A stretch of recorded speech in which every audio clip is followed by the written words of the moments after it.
So all 5 weapons that he's now using are based on aquatic weapons. So like tridents, spears, and harpoons. This allows us to do kind of some unique things in the water. Where like before, the Guardian would place like a wall on the ground that protect you.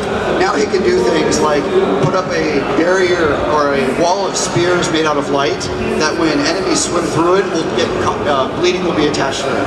And if you drag them back and forth, then you're going to start stacking the bleeding. So there's a lot more movement based in this, the whole 3D environment.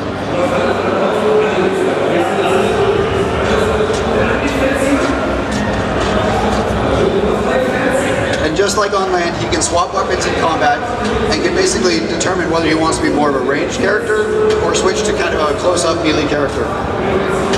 This is all at your control. The other kind of cool thing, like he just did a Pillar of Light, which is this AoE, but it's also in this very 3D-based sphere, so that any enemy who's in there is going to take damage. And he's also got an ability that he can actually put on an enemy that will actually drag them down towards the bottom of the ocean. Like, we're really giving this whole kind of the aspect of controlling the 3D environment.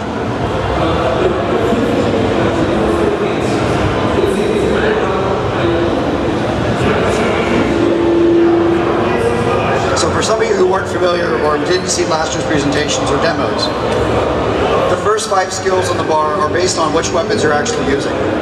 So if it's a 2-handed weapon, all 5 are based on that. Or if you only have a, well, you know, 1-handed weapon like a sword and a shield, the first 3 weapon skills will be based on your main hand, and the second 2 will be on your offhand. The number 6 skill is the heal. Every class has their own heal. They all work a little bit differently and give you some unique mechanics. Like in the Guardian's case, if he uses a heal, he'll create a bubble around him that will protect him while he's healing himself.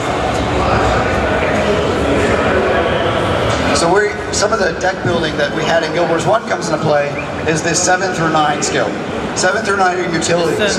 These are things that you'll earn along the way and allows you kind of customize it. These will be things like being able to, you know, jump to a target location and do extra damage and things like that.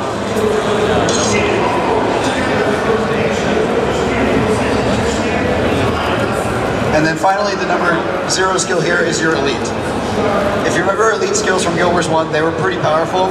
In Guild Wars 2, we took it to the extreme. So you're going to be doing massive damage with these things. There's some very unique mechanics that happen with this. This is basically going to be the ability you're going to use when you know you're in trouble.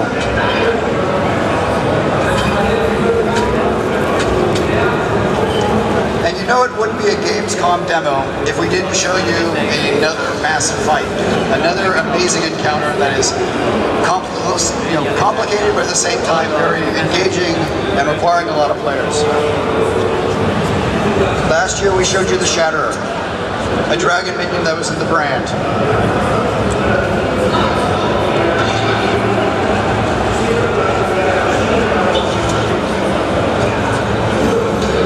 But this year, as soon as Matt gets out of combat, we'll show you another one.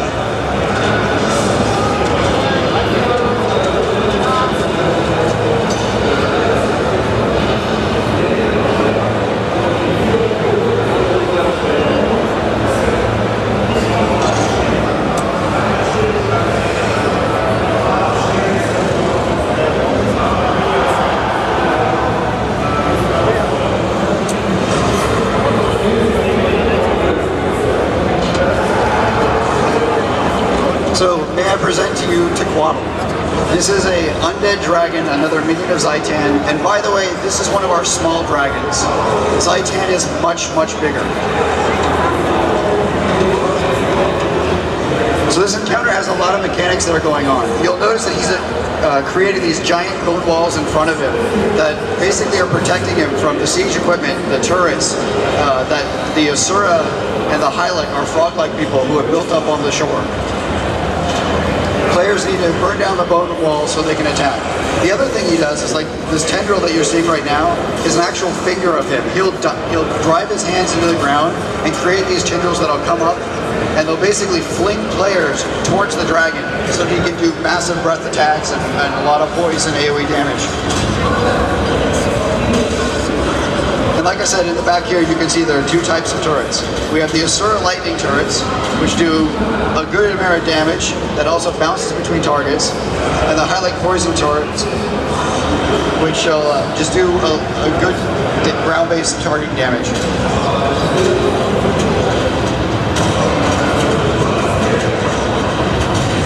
Occasionally it also flies up in the air and spits out giant pools of poison. In addition, that creates these bloated creepers. These are large abominations that basically will walk towards players, and if they hit them, they will explode and do a ton of poison damage in a large area. This fight is about control, getting the creepers away from other players and being able to control where the actual damage is going to be.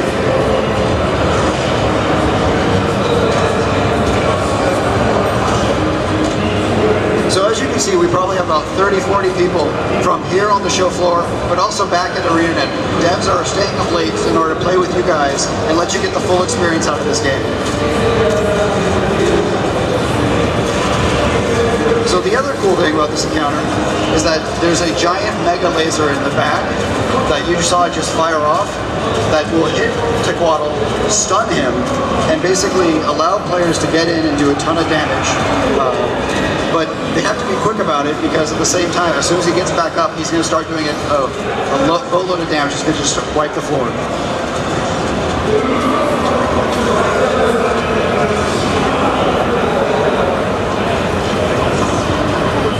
So here you're seeing tons of players working together in order to defeat this encounter. You've got guys who are breaking down the bone walls and the tendrils and keeping off the hordes of undead from destroying the siege equipment in the back. You've also got a ton of characters up front who are attacking him directly. And you've also got people who are running around resurrecting each other. And here you see that the players here were able to band together and take this guy down. And what's a giant encounter without some loot? So everybody who participated in this encounter, whether it's just a little bit or was there for the entire thing, is going to get something out of this chest. The more you participate, the more we're going to give you, the more we're going to reward you. So there isn't anything about competing for loot, competing for prizes. This is everything that everybody gets. They're going to each get something that they can either use or they can sell or trade to other players.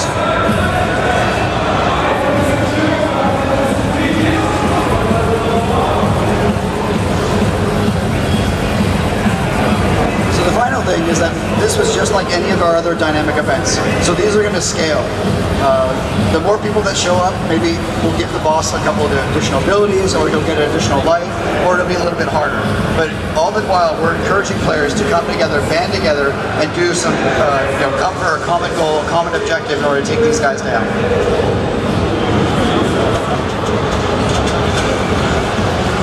And apparently Matt's having a good time at GamesCom. So I want to thank you guys all for coming out here and taking a look at our demo. We have another demonstration that we're going to be doing this afternoon. We also have 10 playable PvP stations at the ESL booth in the back corner.